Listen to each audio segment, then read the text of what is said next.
You remember Rachel, the one allegedly in the middle of the Solange elevator beatdown. You know who Rachel is. Well, you didn't know this part. Y'all, forget what you heard. Rachel Roy really got the upper hand at the end of the day. Despite everyone coming for her over the Becky with the good hair saga, Rachel has still got everything she wanted and her fashion line is still going, even though she left the mess behind her. From the minute she got with Dame Dash, she convinced him to invest in her fashion line and then dumped him when he went broke. People have been calling her out for playing with him for years, but that wasn't enough to stop Rachel from getting what she wanted at the end. From her fashion line going bankrupt to losing her lifestyle, Rachel was seeing it all crashing in front of her. So for Rachel, she did what she needed to do just to keep going and look for another millionaire that could give her the same resources, results, and connections that Dame Dash was giving her. It's just that, and that person just so happened to be Jay-Z. But according to Rachel, she allegedly did what any woman in her shoes would have done. Let's get into this mess, y'all, because the lore behind Rachel is one heck of a wild story.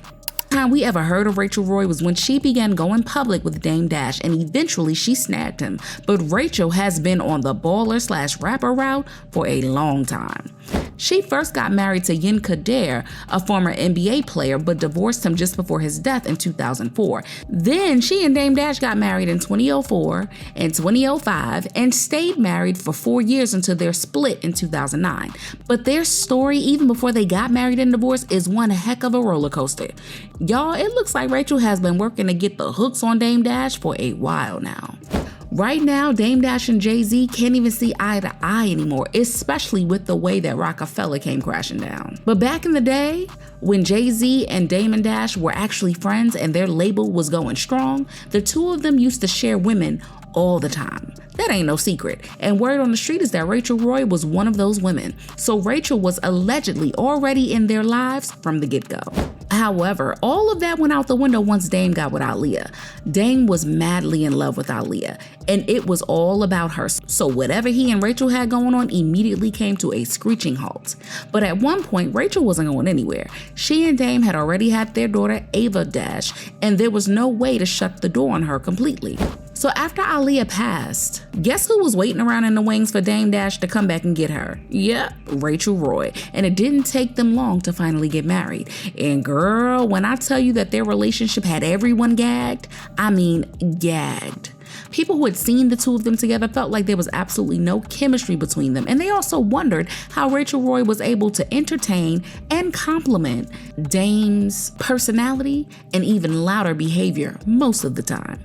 However, it didn't take long to see why she linked up with him and stayed for as long as she did. Before they got married, Rachel had been grinding all this time as a fashion intern, waiting for the day that she would finally get her big break and get a come up in order to make a name for herself as a brand. But if any of that was gonna happen, she needed connections and access to the right people and places, and Dame was the right person to give her just that. He already started with Rockaware clothing line, and he also did State Property and C. Ronson, and they were all relatively successful. So not long after they got married, Rachel went from being a fashion intern to a crazy popular and successful brand. Everyone was wearing her clothes, from Michelle Obama to Oprah to other celebs like Kate Hudson and Jennifer Garner and Ava Mendes, Kim Kardashian, and even Iman. And with how cutthroat the fashion industry can be, Rachel may not have been able to pull all of that off if it wasn't for Dame Dash, and the brand was reaching new heights more than anyone could have ever imagined. But while her brand kept breaking milestones, Dame started to experience money issues that no one saw coming. He basically went from being one of the most successful black men in Hollywood to losing his assets trying to settle his piling debts. Now, if you ask Dame, he'll tell you that he went broke investing in his dreams. But this was the same man who had 2 lofts in Tribeca, a home in London, another mansion in New Jersey, and a villa in Beverly Hills. Dame Dash was spending recklessly while trying to hold on to Rockefeller and kept on sinking money into very unsuccessful business ventures. I would love to do the things Dame did. Fly private for 5 years straight. Buy 2 mansions in London. You got a mansion in London just for your niggas, and then a personal mansion in London for something else, or renting them or whatever. You just got mansions in London. We not even from London. We just going to fucking London, hanging out, not saying, I put on my artists, or really, more Jim and Jewels, but we was all Dipset, SAS. Just out in London spending money. I would love to have 2 lofts in Tribeca right around the corner for each other. $20,000 for this loft, $20,000 for that loft around the corner. So you got $40,000 a month. But Rachel didn't seem too bothered by anything going on with Dame. In fact, she just piled on to his stack of lawsuits by filing for divorce.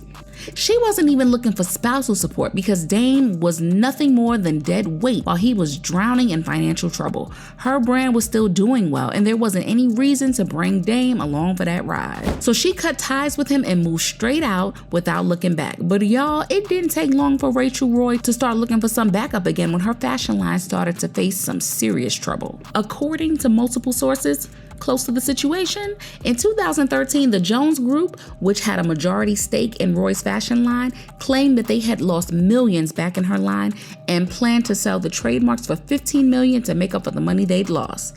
Rachel needed to move fast and immediately took them to court to stop the sale, and thankfully she was able to settle with them out of court. But then there was another massive problem waiting for her because she couldn't afford the multi-million-dollar price tag to buy her business back, and she needed to find anyone who could back her up and help her get back on track once again. And that right person just so happened to allegedly be Jay-Z, one of the people she had a thing with right before she was trying to get her way into the fashion industry.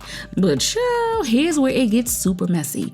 Rumors of Jay-Z stepping out on Beyonce had been going on as far back as 2013, and then Solange going after Jay-Z only fueled these rumors that something wasn't right in the Carter household. Then Beyonce came out with Lemonade in 2016, basically confirming that Jay-Z had stepped out on her with Becky with the good hair, and that just sent fans spiraling because everyone was trying to figure out who Jay-Z was stepping out on Beyonce for. And here's where things get a bit more interesting.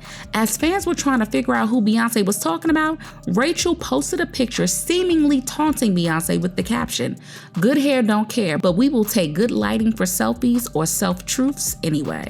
And baby, that was all it took to get the internet into a frenzy. People weren't going to let her live that down, and they filled her comments with bee emojis and even went as far as changing her profile on Wikipedia.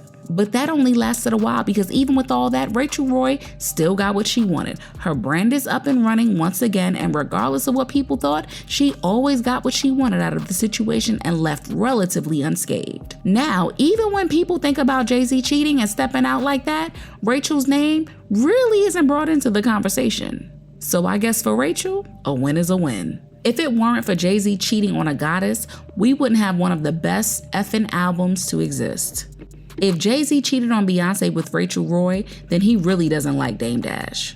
He cheated on Beyonce for a woman who looks like she sells perfume out of Macy's. But what do you guys think about this? After all this time, is Rachel Roy really the person Jay-Z stepped out on Beyonce with? Make sure you share your thoughts in the comments, and don't forget to like and subscribe. I'll see you in the next video. Bye, baddies.